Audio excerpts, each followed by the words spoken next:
আসসালামু আলাইকুম। সবাই কেমন আছেন? আশা করি সবাই ভালো আছেন। নিষেধাজ্ঞার ১ম ঘটনাগুলো শুরু করছি। আপনার সাথে আছি আমি ইয়াসিন। সবাই পাশে থাকবেন। ঘটনাগুলো মনোযোগ দিয়ে শুনবেন।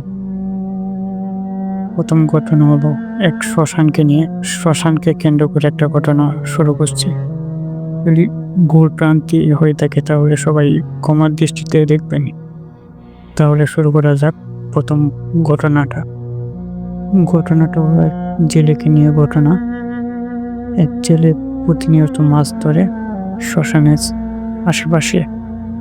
তবে যখন মাছ ধরে বাড়িতে চলে যাচ্ছিল তখন বাজে রাত ৩টা। ৩টার সময় যখন বাড়িতে ফিরে আসে, আসার পথে পিছন থেকে যখন কেউই নাম ধরে ডাকে, জেলেটির নাম হলো রফিক। যখন রফিক করে নাম ধরে ডাকে তখন পিছনে ২ বার তাকিয়ে তাকিয়ে তাকিয়ে তাকিয়ে দেখে তাকিয়ে দেখার পর যখন জেলেটি দেখে যে তাকে পিছনে কেউ নেই, তখন জেলেটি বাড়িতে ফিরে আসে। তবে সমস্যাগুলো ঘটে তখনই।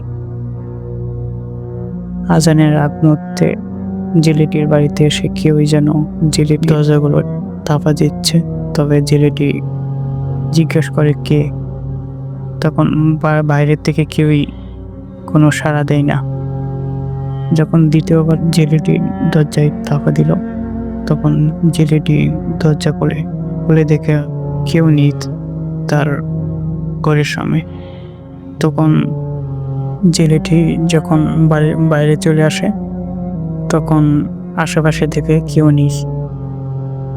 তখন জেলেটি আবার বাইরের দিক দিয়ে ভালো করে তাকিয়ে দেখে একটা অনেক দূরে একটা শিমুল গাছ আছে। সেখানে থেকে জেলেটির এক বন্ধু জেলেটির নাম ধরে ডাকছে, বলছে রফিক মাছ ধরবি নি, আয় আমার সাথে। তখন জেলেটি অনেকটা ঘাবড়ে যায় যে এত রাতে সে কোথায় থেকে আসলো। তাকে তো জেলেটি কিছুই বলেনি, তাহলে সে কিভাবে আসলো? তখন জেলেটি কোনো চিন্তা না করে তার সাথে চলে গেল মাছ ধরতে। যখন একটু একটু করে সামনে যায়, জেলেটির বন্ধু আস্তে আস্তে তার সাথে সাথে জেলেটি চলে গেল। কিছুটা দূরে যাওয়ার পর জেলেটি অনেক তার বন্ধুর সাথে কথা বলতে চেয়েছিল, কিন্তু তার বন্ধু তার সাথে একটা কথাও বলেনি। যখন নদীর সামনে সে এসে পড়ল তখন জেলেটি বলল যে আচ্ছা তুই দাঁড়া, আমি আসতেছি, একটু দাঁড়া। জেলেটি যখন কিছুক্ষণ পর নদীর পাশে আসে তখন জেলেটি ভালো করে তাকিয়ে দেখে কই তার বন্ধু, সে তো নেই নদীর সামনে। তাহলে কে তাকে নিয়ে আসলো? এটাই জেলেটি মনে মনে ভাবতেছিল। যখন এটা ভাবতেছিল তখন জেলেটি আবারও বাড়ির দিক দিয়ে রওনা দিয়েছিল। তখন আবারও পিছনে জেলেটিকে নাম ধরে ডাকতেছে, যে বলতেছে রফিক আই মাছ ধরবি না? তখন রফিক পিছনের দিক দিয়ে তাকিয়ে দেখে কই, তাকে তো তার পিছনে তো কেউ নেই, তাহলে কে তাকে নাম ধরে ডাকে? তখন জেলেটি বুঝে যায় যে তার সাথে কোনো স্বাভাবিক কিছু করতেছে না, অস্বাভাবিক গুলো করতেছে। এটা ভেবে জেলেটি যখন দুধ দেই তখন পিছন থেকে অনেকবার জেলেটিকে ডাক দিতেছে যে অনেক মাছ পাবি।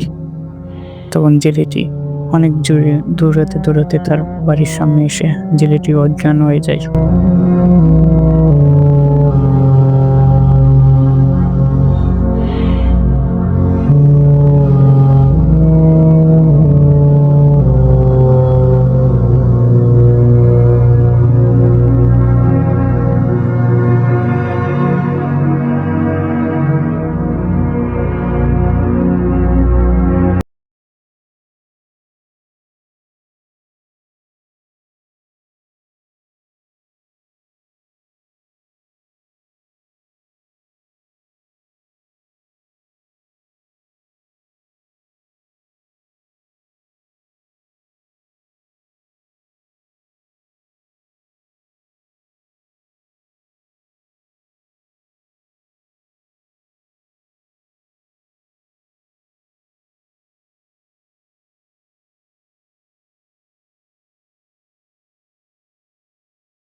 তখন আশেপাশে যত মানুষ ছিল সবাই তার কাছে চলে আসে।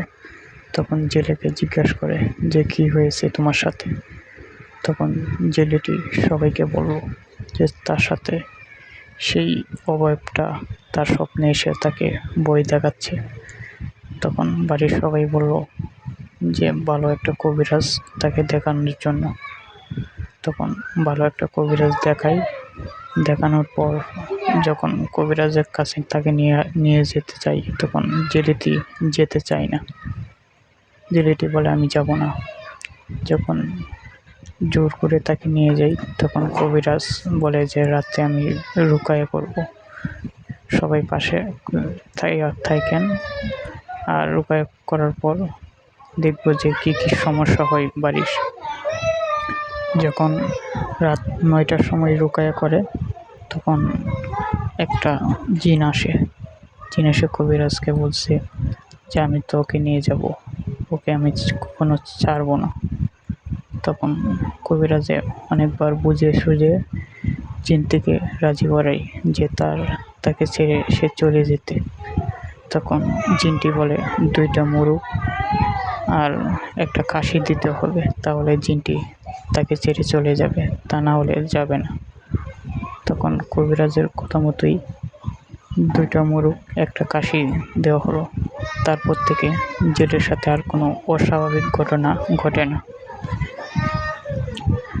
ঘটনাটা ছোট হয়েছে, তার জন্য সবার কাছে ক্ষমা চাচ্ছি। আর ঘটনাগুলো স্পষ্টভাবে বলতে পারছি না, তার জন্য সবাই ক্ষমার দৃষ্টিতে দেখবেন। আশা করি এরপর আরও ভালো ঘটনা আপনাদেরকে পাঠাবো, পাশে থাকবেন।